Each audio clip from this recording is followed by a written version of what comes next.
दो कौड़ी के टीचर्स। अंजना जी, आप शायद सही कह रहे हो, क्योंकि ये दो कौड़ी के टीचर्स ही हैं जो ऐसे बच्चों को पढ़ा रहे हैं जो कचरा बीनते हैं, जो किसी के घर में बर्तन मांजते हैं। बेसिक चार्ज लेके उन बच्चों को ये पढ़ने का मौका दे रहे हैं।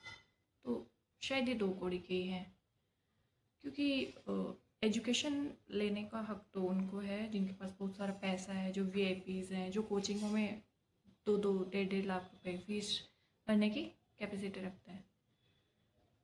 मैडम, ये दो कौड़ी के टीचर्स क्या क्या कर रहे हैं वो आप ज़रा अपना होमवर्क ठीक से करके आइए। और आप टीचर्स को दो कौड़ी का कह रहे हैं, तो आप इसके ज़रिए स्टूडेंट्स को क्या कर रहे हैं? वो मूर्ख हैं, उनको समझ नहीं आता कि किसके पास पढ़ना है, क्या करना है। मैडम, बच्चे मूर्ख नहीं हैं, उनको सब समझ आता है किसके पास पढ़ना है, कौन सा टीचर अच्छा है, कौन सा टीचर रिजल्ट दे रहा है। तो प्लीज़ हमारी इतनी चिंता करनी छोड़ दीजिए, और जो देश के मुद्दे हैं जिनको वास्तव में अटेंशन की ज़रूरत है, आप उनकी तरफ ध्यान लगाइए। नीट का पेपर लीक हुआ, बहुत सारे पेपर लीक हो रहे हैं, अब अथॉरिटीज़ पे सवाल नहीं उठा रही है, अब टीचर्स को ये कह रही हैं।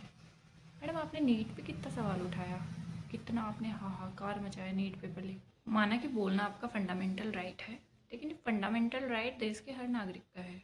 तो इसी राइट का यूज़ जब कोई और नागरिक कर लेता है तो उसके खिलाफ क्या क्या केसेस लगाए जाते हैं, क्या क्या किया जाता है, ये आप जानती हैं। और मैडम, आपने बहुत ही गंभीर मुद्दा उठाया है जिसकी देश को सबसे ज़्यादा ज़रूरत थी, जो कि देश का सबसे हॉट मुद्दा है जिसको उठाना बहुत ज़रूरी था। मैडम, आपको स्टूडेंट्स की बहुत चिंता हो रही है, तो मैम प्लीज़ ये पेपर लीक रुकवा दीजिए जिसके कारण स्टूडेंट डिप्रेशन में जा रहा है। मैडम, आपको ये सब मुद्दे उठाना शोभा नहीं देता, क्योंकि जिसको कॉमेडी देखनी होती है, सर्कस देखना होता है, वो आपका न्यूज़ चैनल खोलता है। तो आप अपने आप को सुधारिए।